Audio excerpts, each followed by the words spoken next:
i la gent diu per què, Xavi, per què estàs així? Pregunteu per què? Jo què sé? A veure, primera que vaig a presentar-me, jo soc un grimepant soc un grimepant en comparit, no puc evitar-ho. Bé, vos explique, molt senzill, jo vull contar-vos una rondalleta, vale? Vos sembla bé, és que no? Vale, que si no, no se n'anem a focar. Vale? La història és, per què estic així?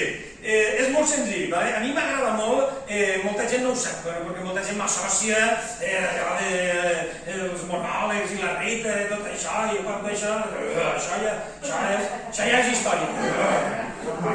Vale? Tot això és la meva feina, però dins de la meva feina fa molts anys, abans de fer monòlegs, no sé si ho havia contat mai, però abans de fer monòlegs ja comptàvem rondalles de tota la vida en els teatres.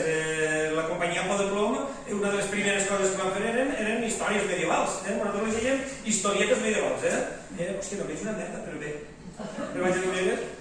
Quan anàvem en els mercats, a les places dels pobles i